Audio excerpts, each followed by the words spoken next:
tilawah ya.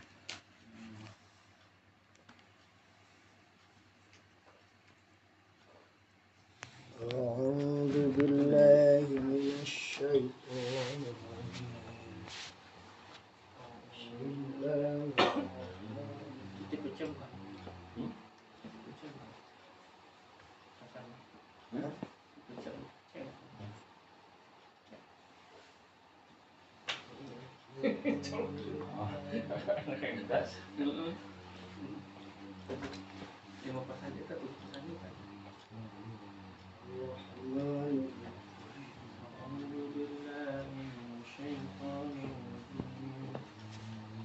Bismillahirrahmanirrahim.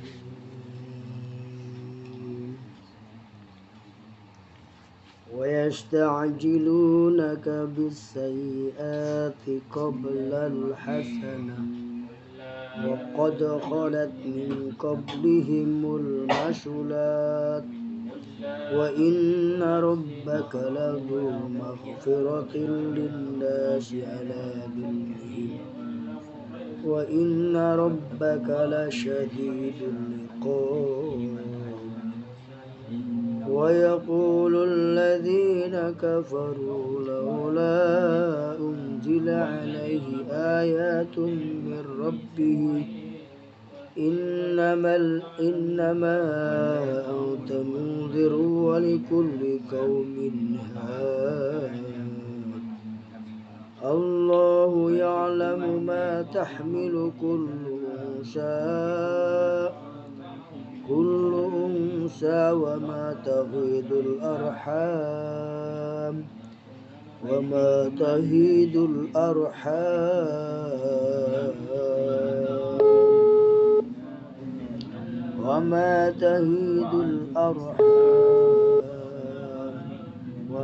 تجدد وكل شيء عنده بمقدار عالم الغيب والشهادة الكبير المتعال سواء منكم من أسر القول وما جهر به ومن هو مستخف بالليل وسارب بالنهار له معقبات من بين يديه ومن خلفه يحفظونه من أمر الله إن الله لا يغير ما بقوم حتى يغيروا ما بأنفسهم وإذا أراد الله بقوم سوءا فلا مرد له وما لهم من دونه من وال هو الذي يريكم البرق خوفا وطمعا وينشئ السحاب الثقال ويسبح الرعد بحمده والملائكة من خيفته ويرسل الصواعق فيصيب بها من يشاء وهم يجادلون في الله وهو شديد المحال صدق الله العظيم.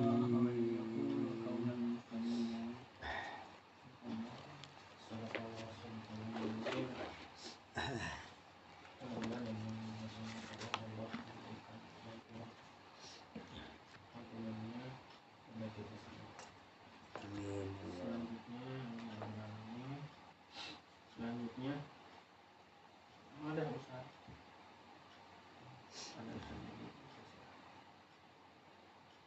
Assalamualaikum warahmatullahi wabarakatuh. Alhamdulillahi rabbil alamin wa bihi nasta'in ala umuri dunya wa din wa la hawla wa la quwwata illa billahil aliyyil azim. Qala Allah ta'ala fi kitabil karim wa huwa asdaqul qailin. A'udzu billahi minasyaitonir rajim. Bismillahirrahmanirrahim. Ya ayyuhalladzina amanu taqullaha faltanzur nafsum ma qaddamat lighad fattaqullaha innallaha khabirum bima ta'malun. Wa la takunu kalladzina nasullaha fa'amsahum anfusahum ulaika humul fasiqun.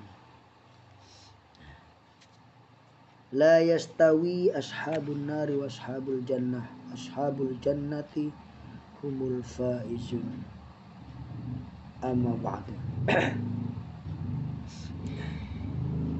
Pada kesempatan yang berbahagia ini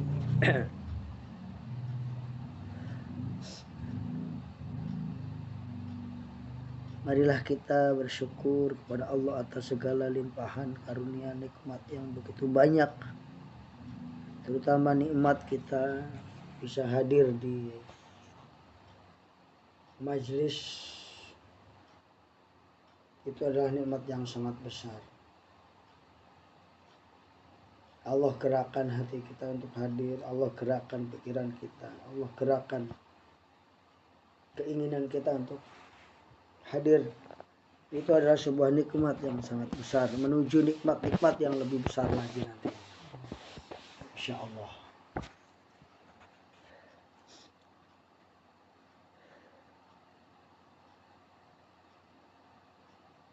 Ada pesan yang disampaikan bahwa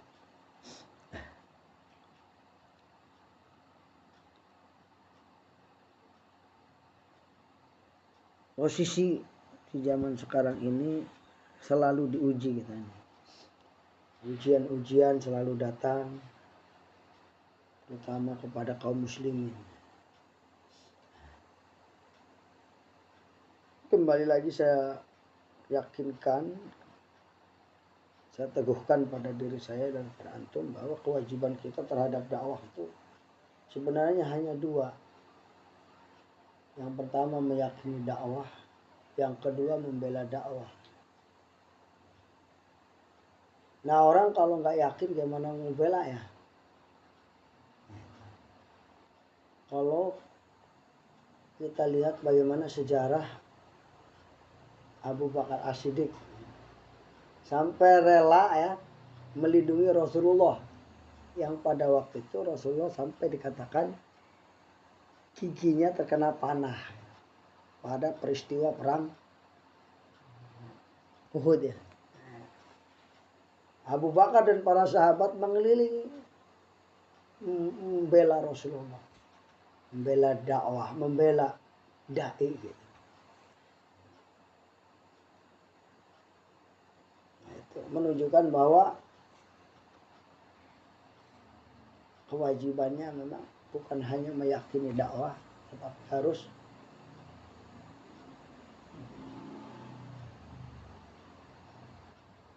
menjaga dakwah itu sendiri. Menjaga dakwah ini luas ya, Masya Allah. Nah, salah satu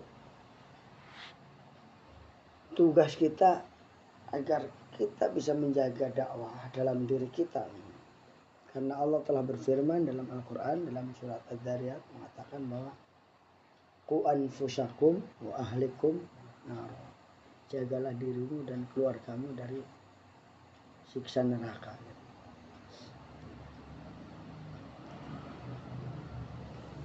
Nah, supaya kita tidak mendapatkan siksa neraka, tentu kita harus menjadikan pembela dakwah ya.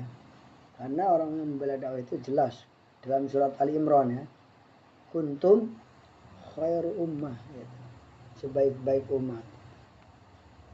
Ukhrijat linnasi ta'muruna bil ma'ruf wa tanhauna 'anil munkar. Wa may yaf'al dzalika fa ulaika humul muflihun.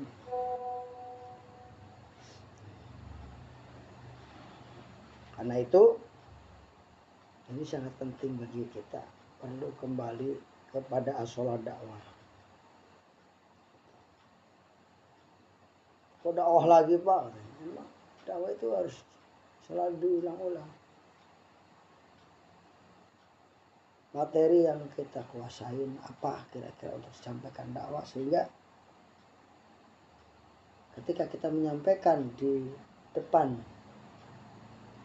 pelajar itu, oh materinya khas dan kita kuasain betul gitu. Misalnya Habib nih menguasai materi apa nih untuk disampaikan. Kalau saya dulu lebih senang ukhuwah Islamiyah. Jadi kalau setiap ukhuwah Islamiyah pasti saya yang nyampein gitu. Di halakoh itu ditugasin gitu. Kalau kita tapi berita dunia Islam, berarti dunia Islam penyampaiannya enak ya. Kalau Ustaz Rahmat, Khojul Fikri, dari zaman dulu sampai sekarang Khojul Fikri terus. Jadi punya spesifik ya gitu. Itu namanya membela dakwah. Jadi salah satu cara membela dakwah adalah juga menguasai materi dakwah. Bagaimana kita akan bisa membela dakwah kalau kita tidak bisa menguasai materi dakwah?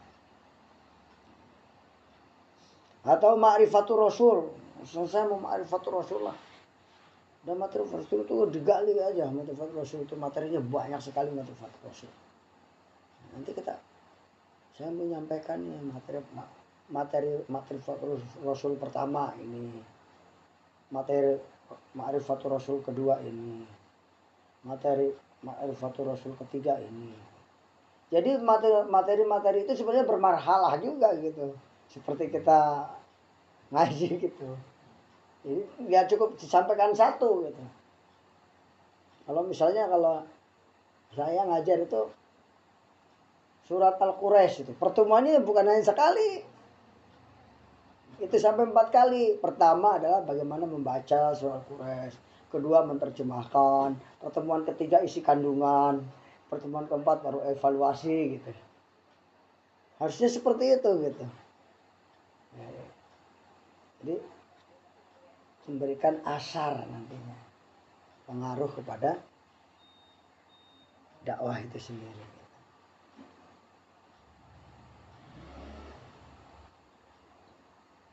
Nah, dalam rangka menjaga dakwah itu kita juga perlu meningkatkan kapasitas kita dalam membaca Al-Quran, meningkatkan tilawah kita. Memang berat, tapi itu salah satu cara menjaganya itu. Meningkatkan maksyurat kita ya. Nah, ada kita terlupakan ya amalan-amalan yang emang itu adalah dalam rangka menjaga dakwah gitu.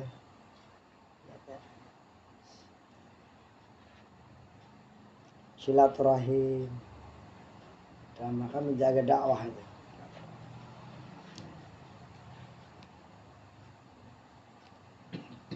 Nah, dalam sebuah hadis dikatakan, kamu tidak boleh hasad atau dengki kecuali kepada 2 orang. Yang pertama adalah, maksudnya kamu tidak boleh iri ya, kecuali kepada 2 orang. Yang pertama adalah orang yang diberikan Al-Quran, dia baca siang malam gitu maksudnya. Orang yang memahami Al-Quran, dia senang Al-Quran, dia baca siang malam. Kita kudu iri sama orang itu tuh. Maksudnya kita juga pengen begitu kalau bisa kan gitu. Itu kata Rasulullah. Tidak boleh iri kecuali 2 hal. Yang pertama adalah orang yang diberikan kemampuan baca Quran, dia baca terus, terus. Malam, siang, baca, kesempatan baca.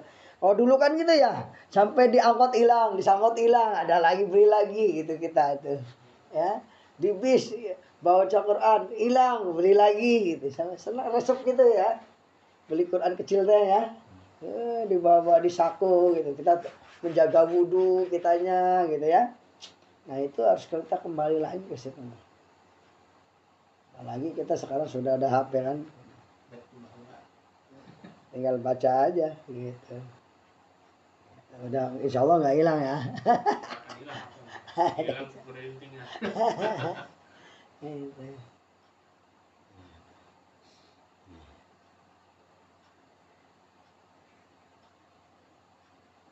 Yang kedua adalah orang yang diberi harta, dia menginfakkan di siang dan malam. Infak terus ya, bagi infak gitu. Ngiri amat kita ya, apa ini begitu ya gitu. Makanya saya lihat copot-copot itu, bisa impak air gitu lah. Air mah ada kan. Mantang kadang-kadang dari pasar jeruk taruh gitu. Salah kan. Ada yang habis ada. Ada aja gitu, habis aja. Kadang-kadang saya nungguin anak-anak gitu, nih ada ini kacang bagi gitu. Namanya juga nih kita masih latihan ya.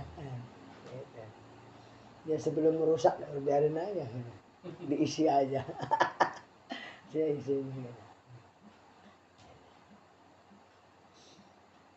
Itu barangkali ya. Jadi kita harus tetap menjaga dakwah dengan melakukan amalan-amalan yang terpilih oleh Rasulullah.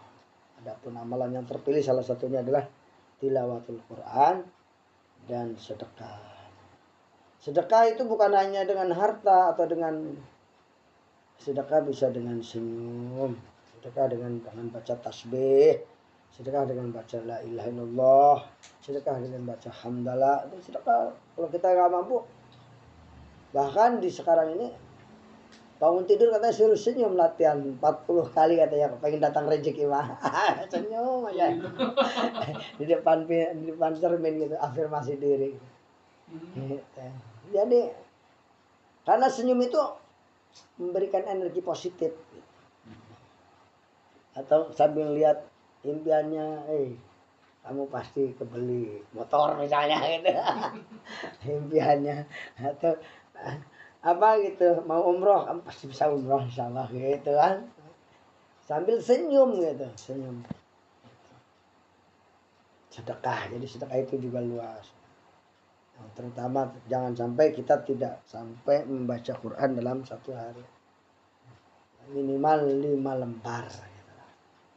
Sehari pagi selembar, kalau mau sore sekalian juga 5 lembar. Jangan sampai enggak lah, itu capek banget ya, diusahakan. Syukur-syukur kalau kita sudah belajar mencoba satu hari 1 juz, ikut lagi di odoj. Mulailah aja odoj setar, berarti odoj setar cuma 2 lembar, selembar gitu. Nah, pengaruhnya karena kemarin kita odoj setar, HP-nya diblokir, sekarang kita ke Wande Banju niat meningkat gitu. Habis masa habis haji nggak ningkat katanya.